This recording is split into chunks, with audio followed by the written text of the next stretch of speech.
Hello good morning friends.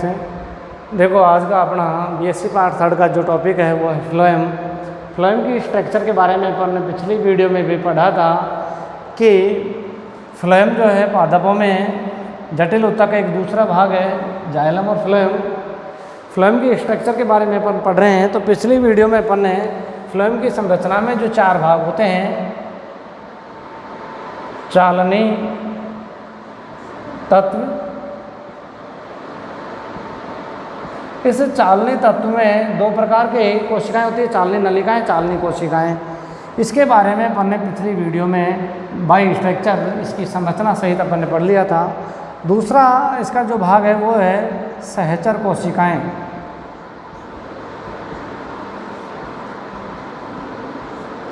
तीसरा था phloem मृदुतक है।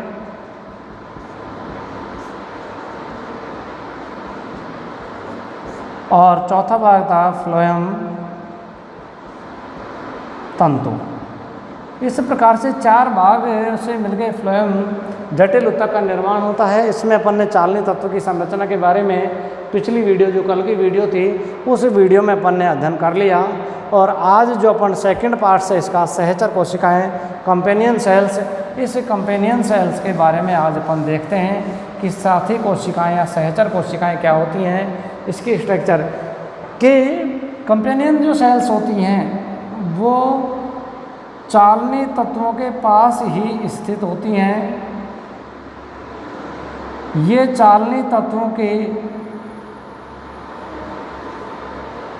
और कंपेनियन सेल्स जो होती हैं, इन कोशिकाओं का जो उद्भव होता है एक ही प्रकार की मूल कोशिका से ही होता है। इनका जो उद्भव है एक ही प्रकार की कोशिकाओं से मिलकर बना होता है।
इस प्रकार से जो दो चालनी तत्वों के बीच में, ये चालनी तत्व है,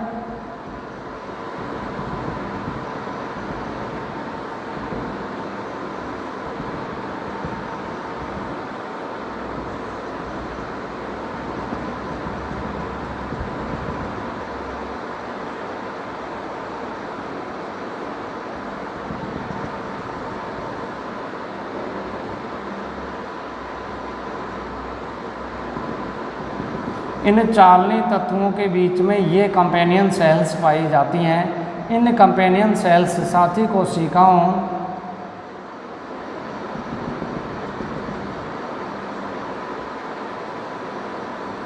ये होती है साइटोप्लेट्स, चालनी पट्टिका। ये चालनी पट्टिकाओं के बीच में ये चालनी सहचर कोशिकाएं पाई जाती हैं।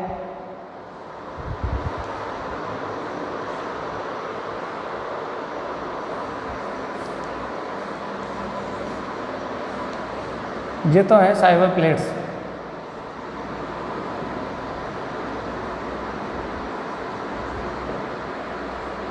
यहाँ है साइबर ट्यूब्स।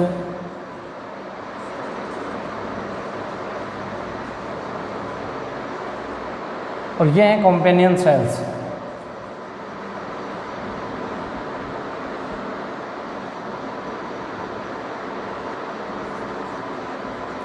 तो कंपेनियन सेल जो सहचर कोशिकाएं होती हैं वो चालनी नलिकाएं जो होती हैं, चालनी ट्यूब्स जो होती हैं, उन चालनी ट्यूब्स के बीच में पाई जाने वाली जो कोशिकाएं होती हैं वो कहलाती हैं साथी कोशिकाएं या सहचर कोशिकाएं। सहचर कोशिकाओं की उत्पत्ति और चालनी नलिकाओं की उत्पत्ति एक ही प्रकार की कोशिकाओं से होती है। इनमें बड़ी को भाई जनन कोशिका विभाजित होकर, भाई जैसे जो जनन कोशिका होती है, जनन कोशिका विभाजित होकर दो कोशिकाओं का निर्माण करती हैं, जिसमें बड़ी कोशिका तो चालनी नलिका और छोटी कोशिका होती है, बड़ी कोशिका तो चालनी नलिका और छोटी जो कोशिका होती है वो कंपेनियन सेल्स का निर्माण करती है। छोटी कोशिका फिर बड़ी कोशिका चालनी तत्व, बड़ी कोशिका फिर विभाजित हो जाती है, बड़ी कोशिका फिर आगे डिवाइडेड होती है और वो चालनी नलिका और चालनी तत्व में विभाजित हो जाती है।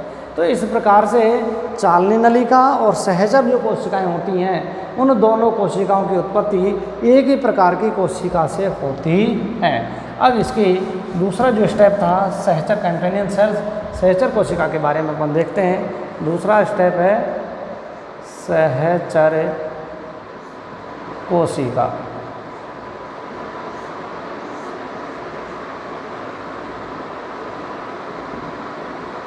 Companion cell. अब देखो सहचर कोशिकाएं क्या होती हैं। ये विशिष्ट मृदूत की कोशिकाएं हैं। ये विशिष्ट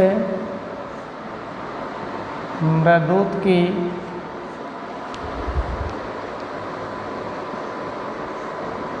कोशिकाएं हैं जो चालनी नलिका की पार्श्व से, जो चालनी नलिका के पार्श्व साइड में पार्श्व से संलग्न होती हैं। कि भाई जो चालनी नलिका है, ये चालनी नलिका है, ये भी साइबोट्यूब्स, इन चालनी नलिकाओं के पार्श्व में साइड में लगी हुई जो कोशिकाएं होती हैं, ये होती हैं संलग्न कोशिकाएं। जो हैं ये कंपेनियन सेल कहलाती हैं। अब इनका निर्माण, इन्हें मरणसन द्वारा भी चालनी नलिका से इन्हें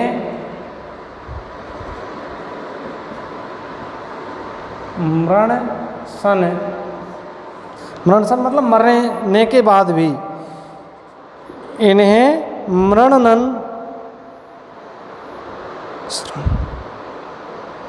के द्वारा भी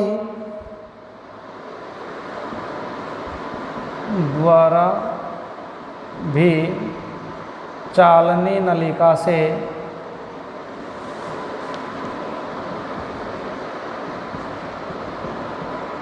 अलग नहीं किया जा सकता। भाई यदि अपन चाहें कि चालनी नलिका से अपन इस कंपेनियन सेल्स को अलग करना चाहें, तो भी मरने के बाद में, मरणसन अवस्था के बाद में भी इस सहचर कोशिका को चालनी नलिका से अलग नहीं कर सकते, क्योंकि इनका निर्माण, क्योंकि चालनी नलिका तथा सहचर कोशिकाओं की उत्पत्ति एक ही जनक कोशिका से होती है। चालनी नलिका एवं सहचर कोशिकाओं की उत्पत्ति एक ही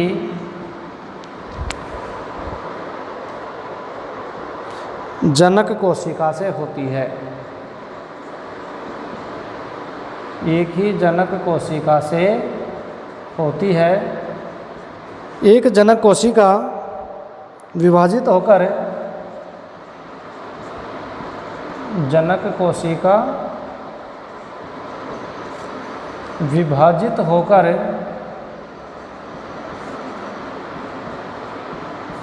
दो असमान आकार की कोशिकाओं में विभक्त हो जाती है,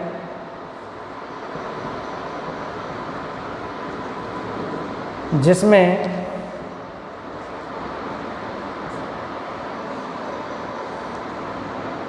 छोटी कोशिका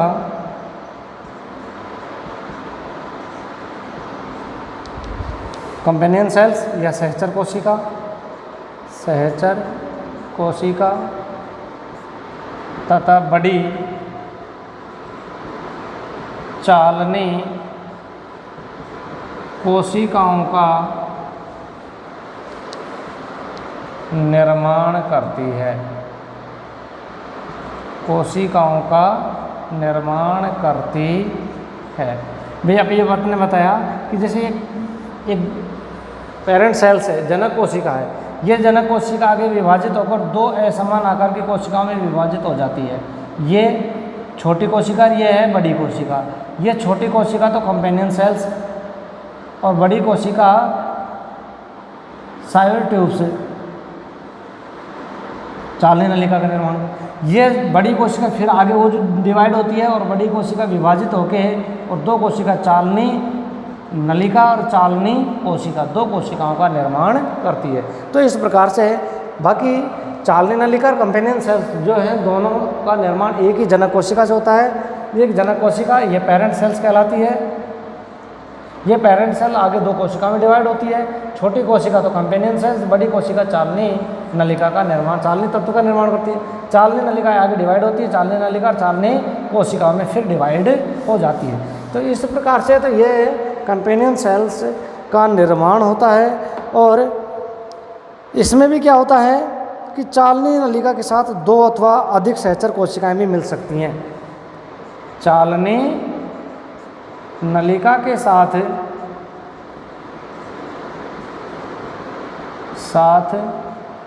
दो या अधिक सहचर कोशिकाएं भी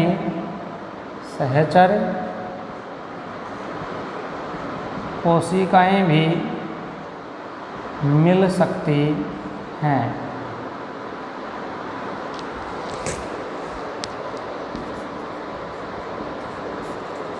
जैसे गाजर कि गाजर में कंपेनियन सेल्स की संख्या दो या दो से अधिक होती है और उसमें चालनी तत्वों के साथ में ये दो या दो से अधिक सहचर कोशिकाएं पाई जाती हैं। और इसमें जो पैरेनकाइमेटस कोशिकाएं होती हैं, मृदूत की कोशिकाएं होती हैं, इन मृदूत की कोशिकाएं, ये विशिष्ट मृदूत की कोशिकाएं होती हैं पैरेनकाइमेटस।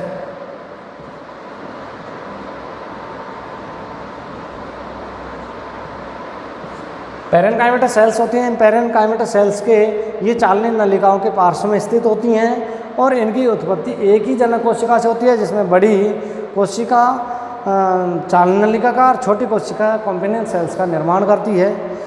इसमें कई बार चालनी नलिका के पास में दो या दो से अधिक कंपेनियन सेल्स भी पाई जाती हैं, जिसका उदाहरण है गाजर। अब देखो इसका सहचर जो कोशिकाएं होती हैं ये गोलाकार या बहुभुजी स्पष्ट केंद्रक युक्त होती हैं।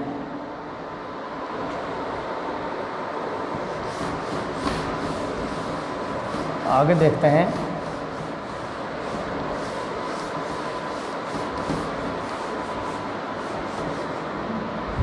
सहचर कोशिकाएं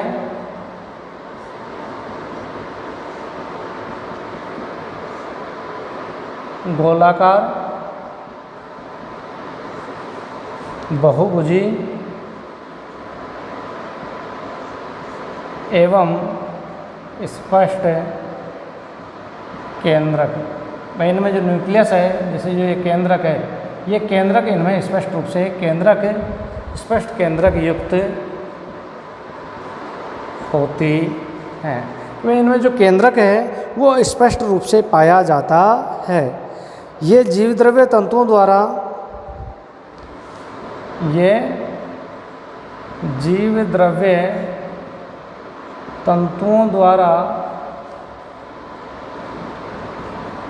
चालनी नलिका, ये जीवद्रव्य तंतुओं द्वारा चालनी नलिका के जीवद्रव्य से चालनी नलिका के जीवद्रव्य से संपर्क में रहती हैं। भाई इनमें जीवद्रव्य तंतु पाए जाते हैं। ये जीवद्रव्य तंतु चालनी नलिकाओं के जीवद्रव्य के साथ संपर्क बनाए हुए होती हैं। और कोशिका में सभी कोशिकांग कोशिका में सभी जो कोशिकांग होते हैं, केंद्रक तो स्पष्ट होता ही है, केंद्रक है, राइबोसोम है, माइटोकॉन्ड्रिया है,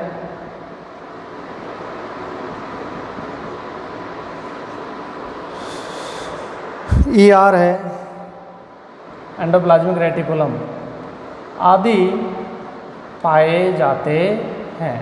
भाई इसमें सभी जो कोशिकांग महत्वपूर्ण कोशिकांग राइबोसोम, माइटोकॉन्ड्रिया, अंतःप्राथमिक जालिका आदि सभी कोशिकांग पाए जाते हैं।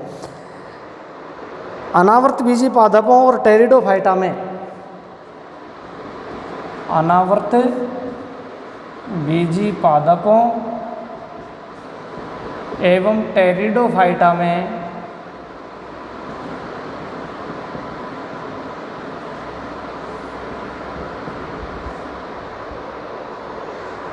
सहचर कोशिकाओं के स्थान पर, ध्यान रखना इसमें, एंजियोस्पर्म एवं टेरिडोफाइटा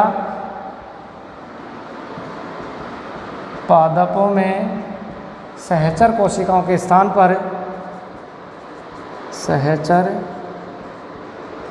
कोशिकाओं के स्थान पर एल्बुमिन कोशिकाएं पाई जाती हैं, के स्थान पर एल्ब्यूमिन कोशिकाएं पाई जाती हैं।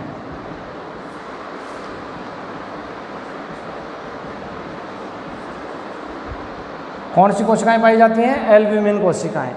कंपेनियन सेल्स के, इसको विशेष ध्यान रखना है, अनावर्त बीजी पादपों और टेरिडोफाइटा पादप वर्ग जो हैं, इस वर्ग के पादपों में कंपेनियन सेल्स के स्थान पर एल्बुमिन कोशिकाएं पाई जाती हैं और ये कोशिकाएं फ्लोएम की निष्क्रिय अवस्था में मंड का संचय करती हैं। क्या किसका कार्य करती हैं? फ्लोएम की निष्क्रिय अवस्था में ये कोशिकाएं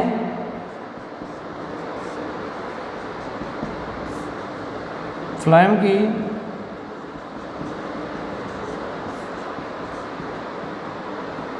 निष्क्रिय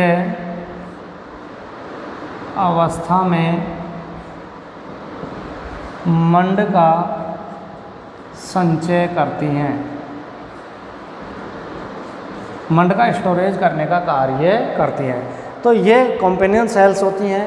कंपेनियन सेल्स जो होती हैं, सहचर जो कोशिकाएं होती हैं, वो गोलाकार आकार में, गोलाकार, बहुभुजी या स्पष्ट केंद्रक युक्त होती हैं कि इनमें केंद्रक जो है वो स्पष्ट तौर से पाया जाएगा। इनमें जो केंद्रक होगा, ये कंपेनियन सेल्स हैं, इनमें जो केंद्रक है वो स्पष्ट तौर से पाया जाता है।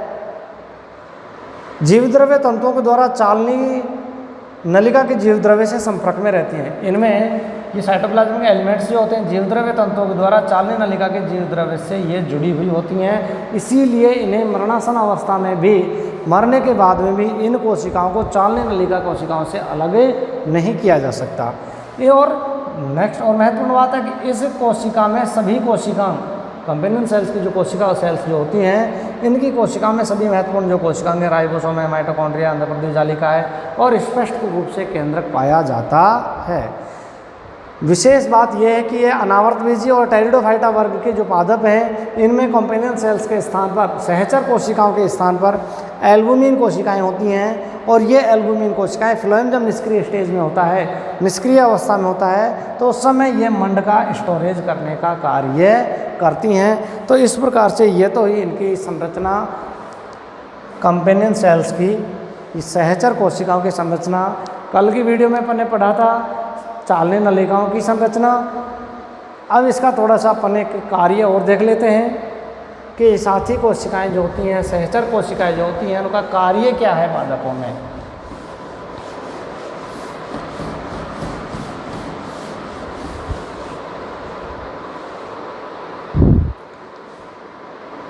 कोशिका का कार्य देखो, ये कंपेनियन सेल्स जो होती हैं वो चालनी नलिका और अन्य कोशिकाओं के बीच संयोजी का कार्य करती है, लिंकेज का। सहचर कोशिकाएं चालनी नलिका एवं अन्य कोशिकाओं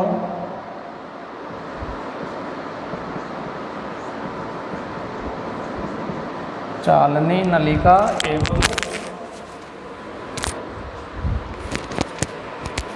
नलिका एवं अन्य कोशिकाओं के बीच संयोजी का कार्य करती हैं। कोशिकाओं के बीच संयोजी का मतलब जोड़ने का, कि ये चालनी नलिकाओं या इसके अलावा और दूसरी जैसे पेरेन्काइमेटस मृदुत की जो कोशिकाएं होती हैं उन कोशिकाओं को संयोजी का लिंकेज जोड़ने का कार्य करती हैं। कि ये दो जो कोशिकाएं होती हैं उनको आपस में जोड़े रखने का या जोड़ने का कार्य करती हैं। इसके अलावा ये अन्य मृदुत की कोशिकाओं के साथ मिलकर दाब प्रवणता बनाए रखने में भी सहायता करती हैं। अन्य मृदुत की कोशिकाओं के साथ मिलकर अन्य मृदुत की कोशिकाओं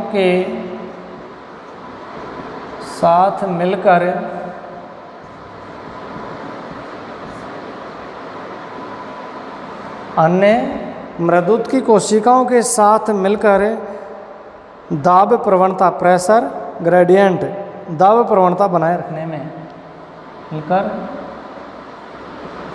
दाब प्रवणता प्रेशर ग्रेडियंट दाब प्रवणता बनाए रखने में